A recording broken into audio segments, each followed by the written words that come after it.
L'opération de déplacement est une opération qui va permettre à la personne qui est en train d'effectuer le traitement de texte de déplacer une forme graphique d'un emplacement vers un autre au sein du même document en général. Donc pour effectuer le déplacement d'une forme ou d'un objet graphique, il faut commencer par le sélectionner, puis le déplacer soit à l'aide de la souris, soit à l'aide du clavier. Avec l'aide de la souris, le principe est assez direct, car il suffit, de sélectionner l'objet. Théoriquement, lorsque l'objet est sélectionné, des poignées vont apparaître autour de celui-ci, et en positionnant à ce moment-là le pointeur de la souris au-dessus de l'objet, le pointeur va se transformer en une croix directionnelle. Lorsque cette croix directionnelle apparaît, cela signifie que l'on peut déplacer l'objet. Lorsque je suis au-dessus du vide ou d'autre chose, le pointeur de la souris devient comme un curseur, et dès que je suis au-dessus de l'objet, pas dans le vide, mais bien au-dessus de l'objet, même si je suis à l'intérieur de la zone formée par les poignées, et que je ne suis pas au-dessus de l'objet, il n'est pas en mode déplacement. Il faut que je sois au-dessus de l'objet pour qu'il soit en mode déplacement.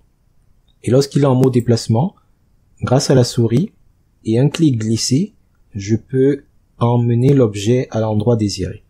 Tant que le bouton gauche de la souris n'a pas été relâché, on peut continuer le déplacement. Et dès qu'on lâche, l'objet va se stabiliser à l'endroit où nous avons lâché. Certains objets, comme les formes automatiques, une fois qu'elles ont été sélectionnées par clic, peuvent être déplacées grâce aux touches du clavier, les flèches de direction en particulier. Cela donne notamment beaucoup plus de précision dans les déplacements. Ça peut être salutaire dans certaines opérations.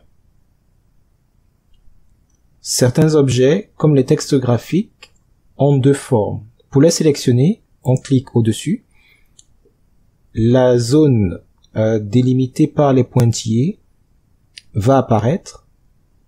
Mais pour déplacer l'objet, il ne suffit pas d'être au-dessus, parce qu'en fait c'est du texte. Il faudrait être, dans le cas des textes graphiques, être sur la bordure. Lorsque le pointeur de la souris prend la forme d'une flèche directionnelle, on peut effectuer le clic glissé. Si on se contente d'être au-dessus de l'objet, on va constater que le pointeur de la souris ne change pas de forme et reste sous forme de curseur.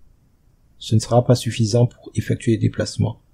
Mais lorsqu'on est au niveau de la bordure, la flèche directionnelle apparaît et on peut effectuer le déplacement.